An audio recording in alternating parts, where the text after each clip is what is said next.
Welcome to Curious Minds Unmasked podcast, where we uncover the hidden wonders of the world.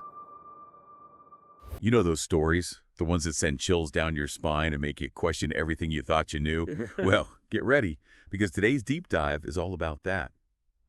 We're diving into the world of near-death experiences through the eyes of Bill Laturian, a retired firefighter, with a story that'll really make you think.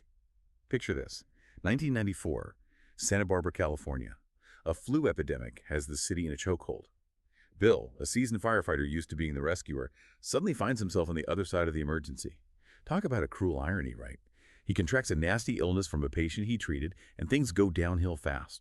Hospital bed, RVs, the whole 9 yards. His initial hope is to recover at home, but then comes the twist. Bill's wife witnesses a scene straight out of a medical drama. He receives an injection, his eyes roll back in his head, and he just collapses. Naturally, the medical team springs into action. They administer Narcan, a drug that's basically a lifesaver in opiate overdose situations. But here's where it gets really strange.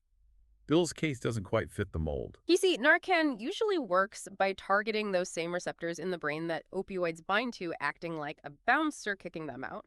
The result is typically a sudden spike in blood pressure and heart rate as the body recovers. What's unusual in Bill's case is that his body didn't seem to react that way, which raises some interesting questions about what exactly was happening within his system. It's like his body was playing by a different set of rules. And keep in mind, Bill's a triathlete, the kind of guy who pushes his physical limits for fun. So his resilience just adds another layer of intrigue to the whole situation. He eventually regains consciousness, weak and disoriented at first, but slowly becoming aware of his surroundings.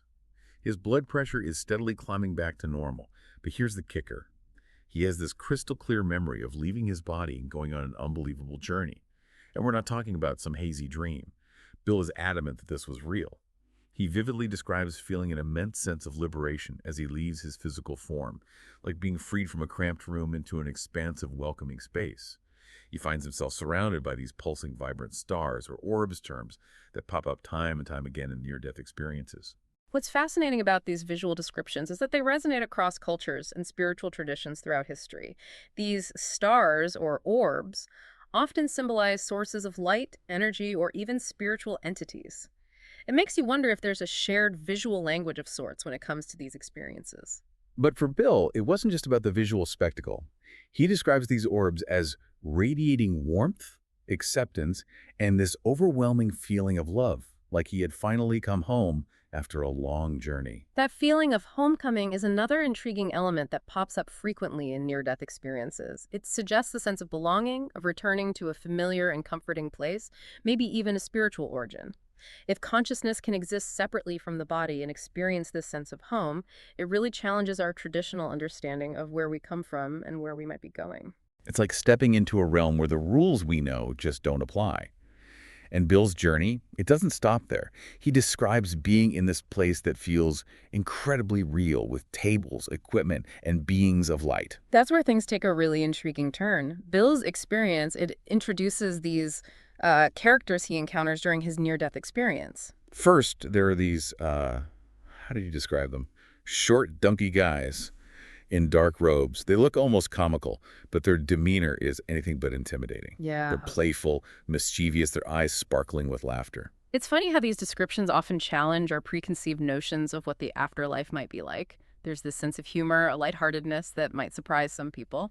They're curious about Bill's life on Earth, firing questions about his experiences like a rapid-fire quiz.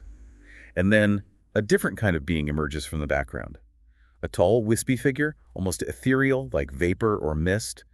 And this being radiates such an overwhelming sense of love, it brings Bill to tears.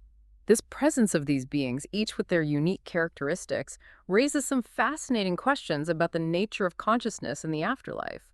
Are these representations of our subconscious, archetypal figures, or something entirely different? It's like we're piecing together a puzzle from another dimension. Despite the initial joy and wonder, Bill eventually voices his reluctance to return to his physical body.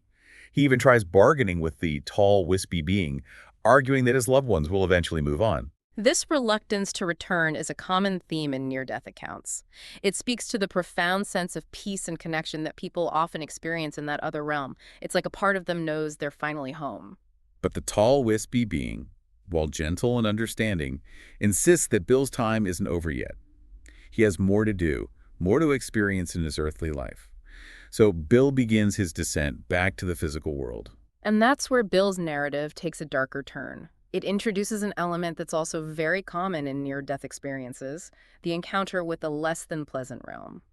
Bill describes a descent into darkness, a place that evokes feelings of isolation, despair, a stark contrast to the warmth and acceptance he experienced earlier. He doesn't dwell on the details, but he emphasizes that it's a place you wouldn't want to find yourself in. These darker descriptions often challenge our assumptions about the afterlife. They suggest a realm of duality where both positive and negative experiences are possible. And it makes you wonder, what influences these variations in near-death experiences? Are they symbolic representations of our internal states, glimpses into different spiritual dimensions, or something else entirely? It's a question that has puzzled theologians, philosophers, and scientists for centuries. And while we may not have definitive answers, exploring these accounts, like Bill's, can deepen our understanding of the mysteries that lie beyond our everyday perception. It's a stark reminder that there's so much we don't know, so much that lies beyond the realm of our current understanding. It's one thing to experience it, right? But to then try to explain it to somebody who hasn't gone through it. So Bill returns to his physical body, the memory of his NDE vivid and undeniable. Yeah. And what does he want to do? He wants to share it. Initially, he feels compelled to share his story, to tell anyone who will listen about the profound peace and love he encountered, the beings he met, the darkness he glimpsed.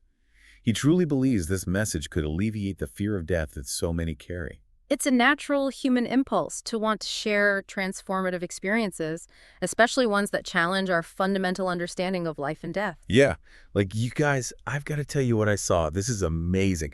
Yet not everyone is receptive to Bill's story. Some are curious, eager to hear about his journey, but others are dismissive, skeptical, or even afraid. Yeah, I can imagine. And eventually, Bill encounters a colleague who advises him to keep his experiences to himself, suggesting that speaking openly about such things could jeopardize his reputation, even his career. And this is where we see the societal and cultural barriers that often surround NDEs. There's a tendency to dismiss them as hallucinations, to avoid grappling with the profound questions they raise about the nature of consciousness and the afterlife. It's a shame, really, because these accounts have so much to teach us about ourselves, about the potential of human consciousness, about the mysteries that lie beyond our everyday perceptions. Absolutely. And it's important to remember that these experiences, while deeply personal, also offer a glimpse into something universal, something that connects us all. Precisely. Bill's story, with its intricate details and emotional depth, serves as a powerful reminder that reality, as we perceive it, may be far more expansive and mysterious than we can currently fathom. He reminds us that there's still so much we don't know, so much to ponder. It begs the question, if we had the choice, would we want to know what truly awaits us beyond this life?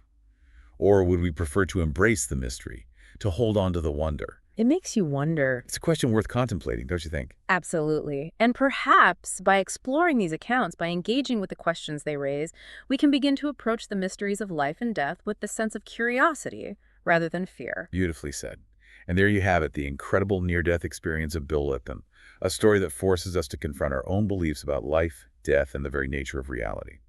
Until next time, happy diving.